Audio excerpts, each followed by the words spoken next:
Hello दोस्तों, good morning. स्वागत है एक बार फिर से आप सभी का एमजेटी एजुकेशन में। साथियों, आज है 27 जून और आज की वीडियो में हम लोग बात करेंगे 27 जून 2025 के most important daily current affair के क्वेश्चंस के बारे में।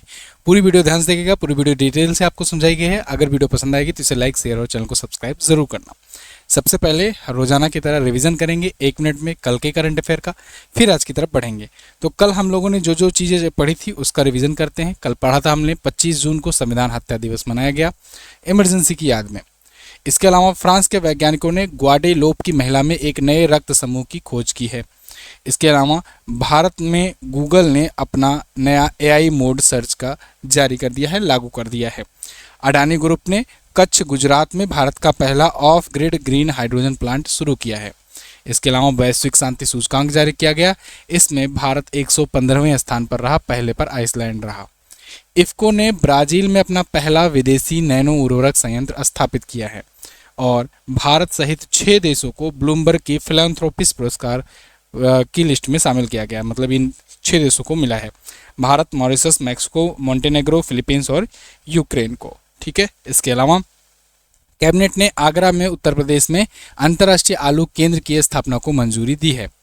और जानवी डंगेटी ये Titan orbital port space station के लिए 2029 मिशन में चुनी जाने वाली पहली भारतीय महिला बन गई हैं। आंध्र प्रदेश की रहने वाली हैं। नीरज चोपड़ा ने अभी गोल्ड मेडल जीता है ओस्ट्रवा गोल्डन स्पाइक 2025 इवेंट में। इसमें इन्होंने गोल्ड मेडल जीत लिया है 85.29 मीटर की दूरी तक भाला फेंक करके। ये टॉप 10 करंट अफेयर के क्वेश्चंस थे कल की वीडियो से, जिनका आपने किया है रिवीजन। अब हम लोग आज की तरफ बढ़ेंगे, लेकिन एक बहुत ज़रूरी सूचना आप सभी लोग के लिए। देखिए, कल ही मैंने आपको बताया था कि 48 आवर्स के लिए ये ऑफर लाया गया है, मानसून ऑफर, जिसके तहत जीएस सफलता 4.0 बैच जो है ये आपको मिल रहा है सिर्फ और सिर्फ 299 में, लोवेस्ट एवर प्राइस में। तो आज आखिरी मौका है, 48 आवर्स में से 24 आवर ही बचे हुए हैं। आप जा करके आज इसे लीजिए। एमजेटी कूपन कोड यूज़ करना है आपको इस बैच को परचेज करने के लिए, तभी आपको डिस्काउंट मिलेगा। कोई भी आपको अगर डाउट हो तो व्हाट्सएप का नंबर जो दिया गया है इस पर आप संपर्क कर सकते हैं, आपको पूरी सुविधा सहायता प्रोवाइड की जाएगी। इस बैच के जरिए आप जीएस में कंप्लीट तैयारी कर सकते हो। देखो, याद रहे आपको कि मैथ, रीजनिंग वगैरह ये सब तैयार कर लेते हैं। असली मुकाबला होता है जीएस में। जीएस अगर आपका कमांड बन जाता है एक बार अच्छे तरीके से, पूरा कॉन्सेप्ट पूरा एकदम सिस्टमेटिक ढंग से चैप्टर वाइज पढ़ लेते हो एक बार, फिर आपको प्रैक्टिस करनी होती है और उसके बाद फिर आपका स्कोर बढ़ने लगता है ऑटोमेटिकली। तो आप लोग एक बार इस बैच को ज्वाइन कीजिए, उसके बाद देखिए जीएस में आपका स्कोर बढ़ने लगेगा। एमजेटी ऐप पर आपको ये बैच मिलेगा और आज आखिरी दिन है, आखिरी मौका है, तो जाइए फटाक से इसको ज्वाइन कीजिए। एमजेटी ऐप पर वीडियो कोर्स सेक्शन में जाकर आपको मिलेगा। बाकी वीडियो की पीडीएफ वगैरह के लिए टेलीग्राम ज्वाइन कर सकते हैं। टेलीग्राम पर आपको पीडीएफ मिलेगी, एमजेटी एजुकेशन के नाम से टेलीग्राम है, लिंक डिस्क्रिप्शन में है। पहले क्वेश्चन पर आते हैं। पहला क्वेश्चन है साथियों, किस देश ने एससीओ ज्वाइंट स्टेटमेंट पर साइन करने से मना कर दिया? तो दोस्तों, भारत ने एससीओ समिट में, एससीओ की अभी रक्षा मंत्रियों की समिट थी, उस पर ज्वाइंट स्टेटमेंट जो आना था उस पर सिग्नेचर करने से मना कर दिया है। ये बड़ी न्यूज़ बनी। इस पर मैंने कल रात को वीडियो भी दी हुई है। अभी वो वीडियो दिन में, मतलब कल रात में रिकॉर्ड किया मैंने, लेकिन अपलोड नहीं किया। अपलोड अभी आज 9 बजे तक हो जाएगा। इसमें क्या हुआ, दिक्कत ये हुई कि रक्षा मंत्री राजनाथ सिंह जी गए हुए थे। अब इसमें जब ज्वाइंट स्टेटमेंट आया ना, ज्वाइंट स्टेटमेंट क्या आता है, जब भी कोई समिट होती है, जिन जिन मुद्दों पर चर्चा होती है, उसके बाद एक ज्वाइंट स्टेटमेंट आता है कि हम लोग सब लोग मिलजुल करके इन इन मुद्दों पर सहमत हुए हैं, तो उसे कहते हैं ज्वाइंट स्टेटमेंट। उसमें बहुत सारे मुद्दे होते हैं। अब उन मुद्दों में पाकिस्तान और चाइना ने कलाबाजी क्या दिखाई कि उसमें इन लोगों ने पहलगाम में हुए जो आतंकी हमले हैं भारत में जो हुए थे उसको शामिल नहीं किया, उसको जिक्र ही नहीं किया उसका। इसके अलावा इसके बजाय पाकिस्तान के बलूचिस्तान प्रांत में जो जाफरा एक्सप्रेस जो ट्रेन हाईजैक हो गई थी ना, उनके ही देश के जो लड़ाके हैं, जो स्वतंत्रता सेनानी हैं बलूचिस्तान के, उनके द्वारा वो जाफर एक्सप्रेस को किया गया था, हाईजैकिंग की गई थी और उनके सेना के बहुत सारे जवान लोग मारे गए थे। उसको इसमें शामिल किया इसने, पाकिस्तान ने और चाइना ने। लेकिन इस डिक्लेरेशन में, इस ज्वाइंट स्टेटमेंट में पहलगाम में हुए आतंकी हमले को शामिल नहीं किया गया, जबकि ये सबसे बड़ी घटना है, समझ लो इस सदी की सबसे बड़ी घटना थी। क्योंकि आप देखो, पहलगाम अटैक के बाद से भारत ने ऑपरेशन सिंदूर किया, उसके बाद 2 न्यूक्लियर कंट्री लड़ रही थी, 4 दिनों तक चला ये ऑपरेशन। भारत और पाकिस्तान 2 न्यूक्लियर कंट्री हैं। आपको कभी जल्दी नहीं देखने को मिलेगा कि 2 न्यूक्लियर कंट्रीज आपस में लड़ रही हूँ, लेकिन ऐसा हुआ। इतनी बड़ी घटना थी, पूरा विश्व इस पर नज़र बनाए रखा था। ट्रंप साहब कितनी बार इसका क्रेडिट लेना चाहे सीज फायर का, लेकिन इतने बड़े मामले को दबा दिया गया, यहाँ पर ज्वाइंट स्टेटमेंट में इसका जिक्र तक नहीं किया गया चाइना और पाकिस्तान के द्वारा। तो इसलिए भारत के रक्षा मंत्री राजनाथ सिंह ने कहा कि भाई जब तुम आतंकवाद का समर्थन कर रहे हो, एक प्रकार से गुड टेररिज्म बैड टेररिज्म कर रहे हो, हमेशा पाकिस्तान को डिफेंड कर रहे हो, तो हम इस ज्वाइंट डिक्लेरेशन पर, ज्वाइंट स्टेटमेंट पर सिग्नेचर नहीं करेंगे। और 10 सदस्य देश हैं एससीओ के, कोई भी एक मेंबर अगर सहमत नहीं हुआ तो वो स्टेटमेंट पास नहीं होता है। तो यानी ये ज्वाइंट स्टेटमेंट पास नहीं हुआ, ये भारत की सबसे बड़ी उपलब्धि रही। तो देखिए, खैर भारत ने कड़ी आपत्ति भी जताई। एससीओ रक्षा मंत्री की बैठक का आयोजन 25 और 26 जून को चाइना के किंगदाओ में आयोजित किया गया था। 10 सदस्यों ने हिस्सा लिया था, 10 सदस्य देश हैं इसके वर्तमान समय में। एससीओ की अगर बात करें तो 2001 में इसकी स्थापना हुई थी, बीजिंग में हेडक्वार्टर है। वर्तमान में इसके अध्यक्ष चीन ही अध्यक्षता कर रहा है, क्योंकि वहीं पर आयोजन हो रहा है। 10 सदस्यों में सबसे पहले 5 सदस्यों ने इसकी स्थापना की थी, 6 सदस्यों ने, जिसमें चीन, कजाकिस्तान, किर्गिस्तान, उज्बेकिस्तान, रूस और तजाकिस्तान था, ठीक है ना। लेकिन उसके बाद 2017 में भारत और पाकिस्तान को भी जोड़ लिया गया, फिर 2023 में ईरान को जोड़ा गया और 2024 में अभी बेलारूस को जोड़ा गया। तो अब इससे 10 सदस्य हैं, ठीक है ना, याद रहेगा। 26 जून 2025 को शुभांशु शुक्ला अंतर्राष्ट्रीय अंतरिक्ष स्टेशन पहुंचने वाले पहले भारतीय बने। ये किस मिशन के जरिए वहां पर पहुंचे हैं? तो साथियों, शुभांशु शुक्ला ने ऐतिहासिक उपलब्धि दर्ज करते हुए 41 सालों के बाद किसी भारतीय के द्वारा अंतरिक्ष यात्रा की और एक्सियोम 4 मिशन के तहत ये गए अंतरिक्ष स्टेशन पर। ध्यान रहे, 41 साल बाद ये अंतरिक्ष में पहुंचने वाले पहले भारतीय बने हैं। राकेश शर्मा क्योंकि 1984 में गए हुए थे। अब 1984 में चूंकि आईएसएस था नहीं, इंटरनेशनल स्पेस स्टेशन था नहीं, वो 1998 में लॉन्च किया गया था। अब इस पर भी मैंने रात को वीडियो दी हुई है आपको।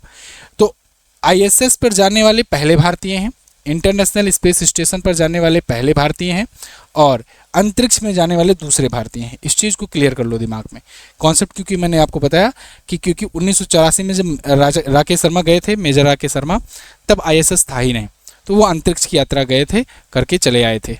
तब सोवियत संघ का रॉकेट था सोयूज, उसके थ्रू गए थे।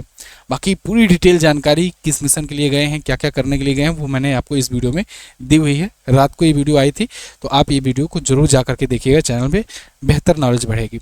मोटा मोटा जो फैक्चुअल चीज़ें हैं वो मैं आपको यहाँ वीडियो में बता दे रहा हूँ, जो आपके एग्जाम में डायरेक्टली पूछी जाएगी।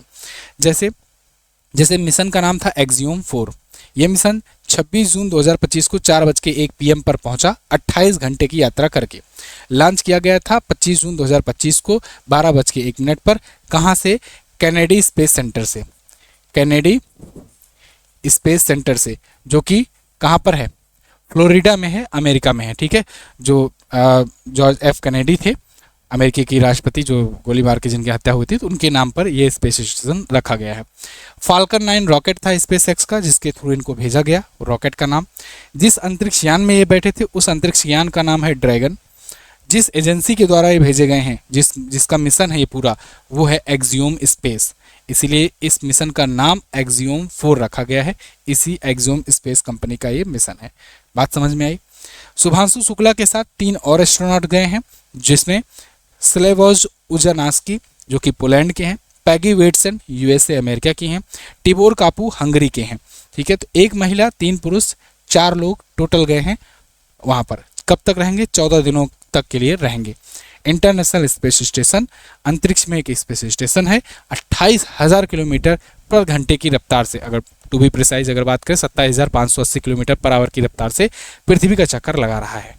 लोअर अर्थ ऑर्बिट में 400 किलोमीटर की ऊंचाई पर। ठीक, इससे ज़्यादा जानकारी नहीं पूछी जाएगी। अगला, किस राज्य में राज्य का पहला परमाणु ऊर्जा संयंत्र स्थापित करने की घोषणा हुई है? तो दोस्तों, अभी परमाणु ऊर्जा संयंत्र स्थापित करने की घोषणा हुई है बिहार में। बिहार का ये पहला परमाणु ऊर्जा संयंत्र होगा। सोचिए, बिहार में बनने जा रहा है फर्स्ट न्यूक्लियर पावर प्लांट। ये पावर प्लांट न्यूक्लियर से चलेगा, न्यूक्लियर एनर्जी से चलेगा। तो न्यूक्लियर एनर्जी एक प्रकार की समझो सस्टेनेबल एनर्जी है और ये अक्षय ऊर्जा का स्रोत माना जाता है। तो ऐसे में ये एनर्जी और जीरो एमिशन करता है कार्बन का, तो ये एनर्जी काफ़ी सस्टेनेबल मानी जाती है। खैर, बिहार में ये पहला होगा। स्मॉल मॉड्यूल रिएक्टर आधारित ऊर्जा प्रणाली पर काम करेगा।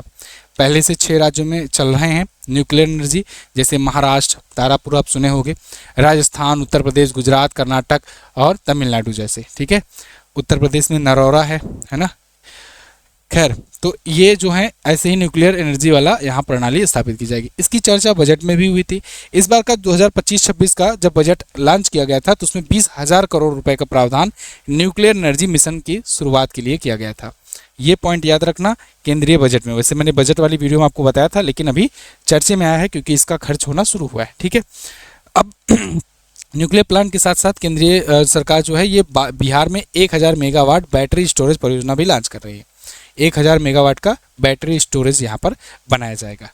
ठीक है, चलिए अगला। बिहार में भाई चुनाव आ रहा है, मैंने आपको बताया चुनाव आ रहा है तो बहुत सारी योजनाएं, बहुत सारी घोषणाएं यहाँ पर होने वाली हैं। चलिए तो अब आगे बिहार के बारे में बात कर लेते हैं। यहाँ पर आपको दिख रहा है बिहार, पटना यहाँ की राजधानी है। नीतीश कुमार JDU पार्टी से, जनता दल यूनाइटेड पार्टी से यहाँ के CM हैं। गवर्नर है आरिफ मोहम्मद खान। अब पार्टी का नाम, विधानसभा की सीटें कितनी है, विपक्ष में कौन है, उसकी पार्टी का क्या नाम है, इसको सबको याद कर लो क्योंकि यहाँ पर आने वाले हैं चुनाव। ठीक है ना, तो देखिए विपक्ष में RJD है। जिले हैं 38, 243 विधानसभा में सीटें हैं, 40 लोकसभा में और 16 यहाँ से राज्यसभा में सीट जाती है। वाल्मीकि नेशनल पार्क है, भीमबंधु अभ्यारण्य है, राजगीर अभ्यारण्य है, कैमूर अभ्यारण्य है, गोंगाबल झील है, सिमरी बख्तियारपुर झील है, जगतपुर झील है। मैंने अभी कुछ दिन पहले ही बताया था यहाँ पर नगर निकाय के जो चुनाव होने वाले हैं ना, उसमें पहली बार क्या किया गया कि मोबाइल वोटिंग सुविधा शुरू की गई। मोबाइल के जरिए वोटिंग सुविधा शुरू की गई। ये शुरू करने वाला पहला राज्य बिहार ही है, ये भी ध्यान रखना आपको। ठीक है, अगला। हाल ही में किस मंदिर में प्रसिद्ध अंबुबाची मेले का आयोजन किया गया? अंबुबाची मेला कहाँ पर होता है जी? बहुत ही फेमस, बहुत ही प्रसिद्ध मेला है अंबुबाची, याद होगा आपको, सुने होंगे कहीं ना कहीं। कामाख्या मंदिर में। कामाख्या मंदिर कहाँ पर है? ये असम में है। असम में है कामाख्या मंदिर और अंबुबाची मेला यहीं पर लगता है। बहुत ही फेमस, बहुत ही प्रसिद्ध अंबुबाची मेला ये कामाख्या मंदिर में है। देवी पार्वती को समर्पित कामाख्या मंदिर है और यहाँ पर प्रायः जून में ये उत्सव होता है, प्रसिद्ध अंबुबाची मेला। अंबुबाची का मतलब होता है बहता हुआ जल। ओके, अब मेले और महोत्सव आए हैं तो मेले और महोत्सव को रिवीजन करेंगे। जैसे अभी नजात टाडी महोत्सव हुआ था केरल में, सिरुई लिली फेस्टिवल मणिपुर में होता है, मछली महोत्सव त्रिपुरा में, खुबानी उत्सव लद्दाख में मनाया गया, मिजोरम में राष्ट्रीय जनजाति युवा महोत्सव हुआ, असम में ही रोंगाली बिहू हुआ था। 3 प्रकार के बिहू होते हैं और तीनों बिहू कहाँ पर? असम में होते हैं।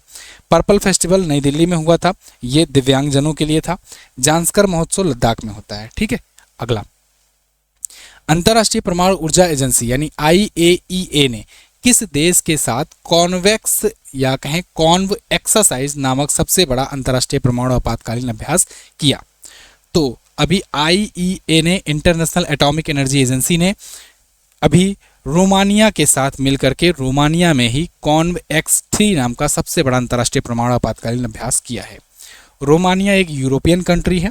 अगर आप यूक्रेन का मैप देखोगे, मैं आपको मैप में ही दिखा दे रहा हूँ पहले, सबसे पहले तो आप अगर मैप में देखिए तो ये रहा अपना प्यारा भारत। यहाँ से आप ऊपर देखोगे तो ये बड़ा सा देश है रूस, ये है यूक्रेन, यूक्रेन के बगल में ही ये आपको दिख जाएगा रोमानिया। तो इसी रोमानिया कंट्री में हो रहा है ये एक्सरसाइज। ठीक है, तो ये एक यूरोपियन कंट्री है। इधर आपको तुर्की वगैरह दिख रहा होगा। अब इस एक्सरसाइज में, क्योंकि ये बहुत लंबा भी एक्सरसाइज, 36 घंटे का लंबा एक्सरसाइज है, लगातार चलेगा। यहाँ पर कार्नोवैडा न्यूक्लियर पावर प्लांट में एक ये एक्सरसाइज होगा। ये एक्सरसाइज क्यों की जा रही है? मान लो अगर कोई फ्यूचर में न्यूक्लियर पावर प्लांट पर कोई अटैक कर देता है तो उस दौरान कैसे कोई न्यूक्लियर लीकेज ना होने पाए, क्योंकि अगर रेडियो एक्टिविटी फैलती है तो उससे भी बड़े नुकसान होते हैं, बड़ा घातक होता है। तो रेडियो एक्टिविटी फैलती है तो सबसे पहले IAEA को बुलाया जाता है, इंटरनेशनल एटॉमिक एनर्जी एजेंसी को ही बुलाया जाता है। कहा जाता है कि आओ भैया बोरियम लेकर के आओ, इस पर छिड़काव करो, है ना। तो इसलिए यहाँ पर ऐसी स्थिति कभी ना आए, अगर ऐसी स्थिति आ जाती है तो कैसे बचा जाए, कैसे निपटा जाए, इसके लिए ये एक्सरसाइज किया गया है। रोमानिया के कॉन्व X3 अभ्यास में मेजबानी रोमानिया ने ही की है। 2005 के बाद पहली बार है जब ये कर रहा है, तो 2005 से 20 साल बाद ये एक्सरसाइज कर रहा है। ठीक है, कॉन्वेडा न्यूक्लियर पावर प्लांट रोमानिया का एकमात्र परमाणु ऊर्जा संयंत्र है, इकलौता परमाणु ऊर्जा संयंत्र। अगर आपको याद हो, नरौदा का भी मैंने जिक्र किया था ना, उत्तर प्रदेश में है। तो जब ऑपरेशन सिंदूर चल रहा था उस दौरान जब पाकिस्तान से भी ड्रोन अटैक्स हो रहे थे या मिसाइल अटैक किए जा रहे थे, नौरोरा पावर प्लांट को यहाँ पर छिपाने की बात की जा रही थी, न्यूज़ में चल रहा था। क्यों ऐसा? क्योंकि वो लोग न्यूक्लियर पावर प्लांट पर अटैक कर सकते थे, वहाँ पर करते तो रेडिएशन फैलने का खतरा हो सकता है, इसीलिए ऐसे युद्ध जैसी स्थितियों में न्यूक्लियर पावर प्लांट्स वगैरह बचाए जाते हैं, सेव किए जाते हैं। खैर, कॉन्वेक्स अभ्यास 3 स्तरों में होता है, कॉन्वेक्स 1, कॉन्वेक्स 2 और कॉन्वेक्स 3। कॉन्वेक्स 3 जो होता है ये फुल स्केल पर होता है, अंतर्राष्ट्रीय अभ्यास सबसे जटिल होता है, सबसे बड़ा होता है। क्लियर? आपको ये बाकी चीज़ समझ में आ गई। रोमानिया मैंने आपको दिखा ही दिया कहाँ पर है। अगले क्वेश्चन पर आते हैं। उत्तर प्रदेश के वाराणसी में आयोजित 25वीं मध्य क्षेत्रीय परिषद की बैठक की अध्यक्षता किसने की है? उत्तर प्रदेश के वाराणसी जिले में आयोजित किया गया 25वीं मध्य क्षेत्रीय परिषद की बैठक, इसकी अध्यक्षता की है गृह मंत्री अमित शाह जी ने। ये 25वीं सेंट्रल जोनल काउंसिल थी। इसमें जो मध्य के जो राज्य हैं, मध्यवर्ती राज्य में जैसे आपका उत्तर प्रदेश हो गया, उत्तराखंड हो गया, मध्य प्रदेश हो गया, छत्तीसगढ़ हो गया, इनके मुख्यमंत्रियों ने हिस्सा लिया। ये मध्य क्षेत्र है, भारत में मध्य क्षेत्रीय एरिया है, ठीक है ना। जो मध्य क्षेत्रीय एरिया है, यहाँ के मुख्यमंत्रियों के बीच में बैठक हुई कि मध्य क्षेत्रीय बैठक ये अक्सर होती रहती है। इसमें सामंजस्य बनाए रखने के लिए, उत्तर भारत में या मध्य भारत में कह सकते हो, वो सामंजस्य बनाए रखने के लिए 2014 और 2025 के बीच 28 बैठकें और 33 अस्थायी समितियों की बैठक हुई, जबकि 2004 से 2014 तक केवल 11% बैठकें और 14 अस्थायी समितियों के सत्र हुए थे यहाँ पर। ओके, ये मध्य क्षेत्रीय परिषद एकमात्र ऐसा निकाय है जिसके सदस्य देशों के बीच कोई विवाद नहीं है। अक्सर आप सुनते हो कई राज्यों के बीच में आपस में ही सीमावर्ती विवाद होते हैं, जैसे आपने मेघालय असम के बीच में देखा था, असम और मणिपुर और कई राज्यों के बीच में आपस में रहते हैं डिस्प्यूट। कुछ लोग कहते हैं कि ये इतने गाँव हमारे हैं, कुछ लोग कहते हैं इतने गांव हमारे हैं, ये हमारे राज्य में लगता है, कुछ कहते हैं ये हमारे राज्य में लगता है। लेकिन ये मध्यवर्ती क्षेत्रीय परिषद एक ऐसा इकलौता निकाय है जहां पर आपस में किसी को कोई डाउट नहीं है। ठीक है, चलिए आगे। जून 2025 में साहित्य के लिए दिया जाने वाला कौन सा पुरस्कार बंद कर दिया गया? साहित्य के लिए दिया जाने वाला सबसे महंगा पुरस्कार कहा जाता था साहित्य का जेसीबी पुरस्कार या जेसीबी साहित्य पुरस्कार, इसे अब बंद कर दिया गया है। ये सबसे महंगा प्राइज कहा जाता था, 25 लाख रुपए मिलते थे विजेता को। ये साहित्य के लिए दिया जाता था, साहित्य के क्षेत्र के लिए दिया जाता था, लेखकों को दिया जाता था, लेकिन अब इसे बंद कर दिया गया है। इसे भारत का सबसे अमीर पुरस्कार के नाम से भी जाना जाता था। तो 7 संस्करण इसके सक्सेसफुली हुए, 8वां संस्करण इसका नहीं दिया जाएगा। ये जो प्रोवाइडर थे, जो देते थे, जो ग्रुप था जेसीबी इंडिया कंपनी, इन्होंने कहा बस अब नहीं दे पाएंगे। 25-25 लाख हर महीने मतलब हर साल देना पड़ता है, और जिसके लिए ये सोचे थे टाटा बिरला जैसे देते हैं ना, के बिरला फाउंडेशन के द्वारा सरस्वती पुरस्कार, व्यास सम्मान और भी बहुत पुरस्कार दिए जाते हैं, ऐसे ही टाटा के द्वारा भी बहुत सारे पुरस्कार दिए जाते हैं। तो ऐसे इन्होंने सोचा था कि हम भी चलाएंगे बढ़िया से और सबसे महंगा पुरस्कार देंगे, क्या पता हमारी ख्याति बढ़ जाए, लेकिन कुछ ऐसा होता नहीं दिखा। तो इन्होंने कहा अब भैया बंद करते हैं। 2018 में ही शुरू किया गया था और अब इसे बंद कर दिया गया है। एक और जरूरी बात, शाम को जो 9 PM पर क्लास चलती है, आज की क्लास आप लोग मत भूलना, क्योंकि आज की क्लास अगर भूल जाओगे तो बहुत इंपॉर्टेंट टॉपिक भूल जाओगे। 9 PM पर डेली क्लास होती है। आज सूचकांक और रैंकिंग में पढ़ाने वाला हूँ, साल भर का इंडेक्स और रैंकिंग इसमें कवर कराया जाएगा, तो जुड़िएगा, जुड़ना मत भूलना। 9 PM पर रात को होता है क्लास। 3 क्लास हो चुकी है, जिसमें हम लोगों ने 2 चैप्टर कवर किए हैं, पुस्तकें, लेखक और science and technology. Science and technology का दोनों चैप्टर जरूर देख लेना, क्योंकि साइंस एंड टेक्नोलॉजी आपको उससे बढ़िया कंटेंट कहीं नहीं मिलने वाला है। ठीक है, चलिए। जून 2025 में किस देश ने 64 वर्षों में पहला असैन्य रक्षा मंत्री नियुक्त किया? मतलब कि पिछले 64 सालों में अभी तक किसी ने अपना रक्षा मंत्री इसने किसी असैन्य व्यक्ति को नहीं किया था। मतलब जो भी नियुक्त करता था वो कहीं न कहीं सेना का कोई न कोई पोस्ट पर रहा होता था या सेना में कोई सैन्य अधिकारी रहा होता था, लेकिन पहली बार असैन्य रक्षा मंत्री, पेवर नेता टाइप के मंत्री को नियुक्त किया है। किसने? दक्षिण कोरिया ने, साउथ कोरिया ने। यहाँ पर देखिए, South Korea's Lee names first civilian defence minister in the decades. तो इनका नाम है आन ग्यू बैक। ये पहले गैर सैन्य रक्षा मंत्री हैं, 1961 के बाद से नियुक्त होने वाले। किम योंग ह्यून पर अभी विद्रोह के आरोप में मुकदमा चल रहा है, इसलिए इनको हटाया गया है। अब इनकी जगह पर ये आए हुए हैं। ये फैसला राष्ट्रपति ली जे म्यांग ने किया है। ली जे म्यांग ने अभी अपने मंत्रिमंडल की घोषणा की है। विदेश मंत्री इन्होंने चो ह्यून को चुना है और रक्षा मंत्री इन्होंने आन ग्यू बैक को चुना है। दक्षिण कोरिया की राजधानी सियोल होती है, मुद्रा कोरियन पीपल वॉन होता है, राष्ट्रपति हैं ली जी म्यांग। ठीक है, मैप में कहाँ पर है, वर्ल्ड मैप में अगर आप देखोगे तो जैसे ये रहा अपना प्यारा भारत, यहाँ से आप पार करोगे चाइना, चाइना के बाद ये आपको दो देश दिखेंगे, उत्तर कोरिया और दक्षिण कोरिया। ये 38 डिग्री पैरेलल लाइन से अलग होते हैं। किससे? 38 डिग्री पैरेलल लाइन से अलग होते हैं उत्तर कोरिया और दक्षिण कोरिया एक दूसरे से। ये बात याद रखना, ठीक है, पूछा जाता है एग्जाम में। अगला, जून 2025 में अंतर्राष्ट्रीय ओलंपिक समिति की पहली महिला और अफ्रीकी अध्यक्ष कौन बनी? आईओसी के इतिहास में पहली महिला अध्यक्ष बनी है। कौन बनी है? Christie Coventry. क्रिस्टी कोवेंट्री ये पहली महिला बन गई हैं, साथ ही साथ अफ्रीकी भी महिला हैं ये, तो ये बन गई हैं आईओसी की यानी इंटरनेशनल ओलंपिक कमेटी की पहली महिला अध्यक्ष। इंटरनेशनल ओलंपिक कमेटी बहुत पुरानी संस्था है, आप जानते हो 23 जून 1894 में इसकी स्थापना हुई थी। 23 जून को इसीलिए ओलंपिक दिवस भी मनाया जाता है ना, अभी मैंने बताया था कुछ दिन पहले ही। तो 23 जून को ओलंपिक दिवस के ही दिन इनकी हुई नियुक्ति, और वो नियुक्ति बता रहा हूँ मैं, 131वीं वर्षगांठ पर इनकी नियुक्ति हुई है। 8 वर्ष का कार्यकाल इनका रखा जाएगा। हालांकि इससे पहले जो अध्यक्ष थे थॉमस बाक का कार्यकाल 12 वर्षों के लिए रहा था। 12 वर्ष इसका मैक्सिमम कार्यकाल हो सकता है, 8 वर्ष के लिए इन्हें नियुक्त किया गया है। ठीक है, ये जिम्बाब्वे की रहने वाली हैं, तैराकी से इनका संबंध रहा है, ओलंपियन रह चुकी हैं, खुद भी ओलंपिक में 2 बार ये गोल्ड मेडल जीत चुकी हैं। ओके, तो अब ये बन गए, अब आईओसी के मानद अध्यक्ष बन गए हैं थॉमस बाक। अगला, कुछ और नियुक्तियां जो पिछले दिनों में हुई, रिवीजन करेंगे। शिव सुब्रमण्यम रमन ये पेंशन फंड नियामक और विकास प्राधिकरण यानी पीएफआरडीए के अध्यक्ष बने हैं। जी संपत कुमार निप्पॉन कोई इंडिया के नए भारत में प्रबंध निदेशक। अनुराधा ठाकुर को भारतीय प्रतिभूति और विनिमय बोर्ड का सदस्य नियुक्त किया गया। अलियावती लोंग कुमार को उत्तर कोरिया में भारत का राजदूत नियुक्त किया गया है। यशस्वी सोलंकी राष्ट्रपति द्रौपदी मुर्मू जी का एडी कैंप नियुक्त किया गया है। ब्लेज मैट्रेवली यूके की MI6 जो खुफिया एजेंसी है उसकी पहली महिला अध्यक्ष बनी है। अरुण श्रीनिवास मेटा के प्रबंध निदेशक और भारत में प्रमुख बने हैं। कीर्ति गणोरकर सन फार्मा की ये बनी है पहली MD, महिला MD, पहली नहीं। NS संजय गौड़ा को गुजरात हाईकोर्ट का नया न्यायाधीश। अगला, जून 2025 में किस रेलवे जोन ने रथ यात्रा 2025 के लिए ई-कॉर यात्रा मोबाइल लॉन्च किया? ECOR या ई-कॉर मोबाइल यात्रा ऐप, इसे लॉन्च किया है ईस्ट कोस्ट रेलवे ने। अब आप ईस्ट कोस्ट रेलवे देखो, इसी को शॉर्ट फॉर्म में ऐसे लिख सकते हो कि नहीं, ई से ईस्ट, कोस्ट को अगर CO लिख दें और रेलवे को अगर R लिख दें तो ये हो गया ई-कॉर, यही तो है ई-कॉर।